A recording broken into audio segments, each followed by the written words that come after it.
दोस्तों नमस्ते। महाराष्ट्र के विपक्ष के नेता अजीत पवार एक समारोह में बात कर रहे थे और वो बात कर रहे थे शिवसेना से अलग हुए लोगों के बारे में।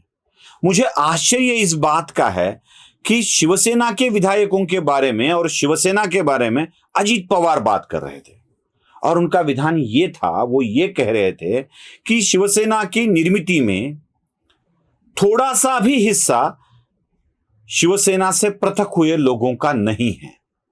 मतलब उनका कुछ भी योगदान नहीं है शिवसेना को खड़ा करने में।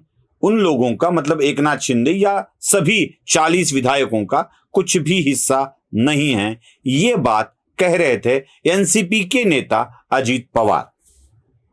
पहले तो मेरी बात यह समझ में नहीं आई कि अजीत पवार को कैसे पता चला कि शिवसेना को खड़ा किसने किया। एक सवाल मन में आता है ना कि अजीत पवार को कैसे पता चला कि शिवसेना को खड़ा किसने किया है। शायद अजीत पवार को ही ज्यादा पता होगा, क्योंकि शरद पवार बाला साहब ठाकरे के बहुत करीबी दोस्त थे और माना जाता है कि शिवसेना को खड़ा करते वक्त उसको वसंत सेना के नाम से भी जाना जाता था। बाद में शिवसेना बाला साहब ठाकरे के बाद शरद सेना के नाम से भी जाने लगी। बाद में उसका नाम किंचित सेना भी हो गया, बाद में उसका नाम शिल्लक सेना भी हो गया। सारे नाम बदलते बदलते बदलते आई है यह शिवसेना। मतलब पहले शिवसेना नाम तय किया गया, लोग उसको वसंत सेना कहने लगे। उसके बाद वो शिवसेना फिर से पहचानने लगी। बाला साहब चले गए, उसको शरद सेना कहा जाने लगा। शरद सेना होने के बाद स्वाभाविक था जो बचा कुचा है शिल्लक, जिसे मराठी में कहते हैं बची कुची शिवसेना, शिल्लक सेना कहा जाने लगा।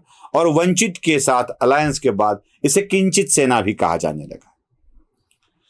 ऐसी शिवसेना से लेके वसंत सेना से लेके किंचित सेना तक का जो सफर है वो निश्चित स्वाभाविक तौर पे उसमें हिस्सा शरद पवार का है, अजीत पवार का है, एनसीपी का है। और इस शिवसेना को खड़ा करने में कोई हाथ इन बगावत वाले लोगों का नहीं है। जो कुछ भी था बेचारों ने निकाल लिया अपना हाथ। वो बोले अब ऐसी शिवसेना हमें नहीं खड़ी करनी है जो अलग अलग नाम से जानी जाए। शिवसेना थी तो शिवसेना के नाम से जानी जाती थी, वो ठीक है। अब एक सबसे बड़ी बात यह है कि अजीत पवार ये क्यों कह रहे हैं। ये बात कहनी चाहिए उद्धव ठाकरे को, ये बात कहनी चाहिए आदित्य ठाकरे को। ये दोनों बात नहीं कर रहे हैं, दूसरा ही कोई बात कर रहा है। मतलब ये ऐसे हुआ कि पड़ोस वाले घर में जो नई नई पड़ोसन आई हैं वो पति के साथ रात में अच्छा बर्ताव नहीं करती है, यह कंप्लेंट उसकी पति ने करनी चाहिए। ये न करते हुए उसका पड़ोसी अगर कर रहा है तो मामला क्या है आप समझ सकते हैं। चलो इसमें से जरा सा क्रिस्प निकाल देते हैं और सच में पूछने लगते हैं कि ये अजीत पवार एनसीपी क्यों कह रही है। क्या एकनाथ शिंदे का शिवसेना को खड़ा करने में कोई योगदान नहीं है?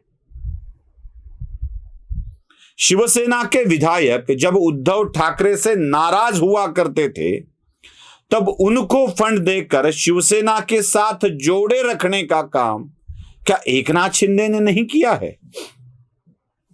जिस तानाजी सावंत की हम बात करते हैं, तानाजी सावंत रहते हैं पूना में।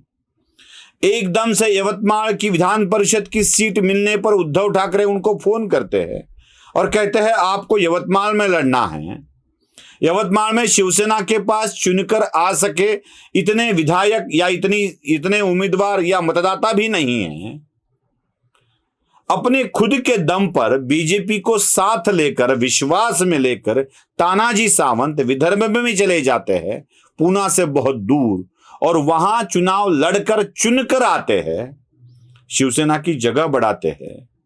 वही तानाजी सावंत विदर्भ के बाद सीधा मराठवाड़ा और वेस्टर्न महाराष्ट्र की बॉर्डर पर परांडा विधानसभा क्षेत्र में आते हैं और वहां चुनाव लड़कर वहां जीतते हैं। यही तानाजी सावंत पंढरपुर की सभा के लिए करोड़ों रुपए खर्च करके एक महा रैली करने का काम करते हैं। क्या एकनाथ शिंदे और तानाजी सावंत का शिवसेना खड़ा करने में कोई रोल नहीं है? क्या गुलाबराव पाटिल ने अपने पीठ पर कोड़े नहीं खाए हैं, लाठियां नहीं खाई है? क्या उनको पता नहीं है क्या होता है? क्या दादा भुसे का शिवसेना खड़ी करने में कोई योगदान नहीं है? क्या संदीपान भुमरे का योगदान नहीं है? और यह बात पता चलती है अजीत पवार को। कम से कम उद्धव ठाकरे इन लोगों के सामने आकर बोल दे कि अजीत पवार कह रहे हैं वो सही है, शिवसेना को इन लोगों ने खड़ा नहीं किया है। और सवाल बाद में मन में आता है, क्या शिवसेना को खड़ा करने में उद्धव और आदित्य का ही योगदान है? उद्धव ठाकरे का शॉर्ट फॉर्म यूटी होता है, यू टर्न वाले ठाकरे। अब ये यू टर्न वाले ठाकरे जब जब भी राजनीति में ऐसे यू टर्न लेते आए हैं, तब तब शिवसेना को नुकसान ही हुआ है। वैसे पूछा जाए तो सबसे बड़ा सवाल पूछा जाता है कि शिवसेना को बड़ा करने में आदित्य और उद्धव का ही योगदान क्या है, बता दे। जब महाराष्ट्र के मंत्रिमंडल की स्थापना करने का वक्त आ गया था, तब उद्धव ठाकरे ने किया क्या? शंकरराव गडाख को मंत्री बना दिया, अब्दुल सत्तार को मंत्री बना दिया, खुद के बेटे को मंत्री बना दिया, वहां सहकारिता मंत्रालय किसी और को दे दिया। अपने हिस्से आए 10 मंत्री पदों में से उद्धव ठाकरे 4-5 लोगों को ही दे देते हैं जो शिवसेना के नहीं होते। सुषमा अंधारे को लेके उपनेता बनाते हैं और कई नेता ऐसे हैं जिनको उपनेता बनने में अपनी पूरी जिंदगी गंवानी पड़ी। आज भी खोदकर उपनेता बन नहीं पाए, लेकिन सुषमा अंधारे उपनेता बन गई।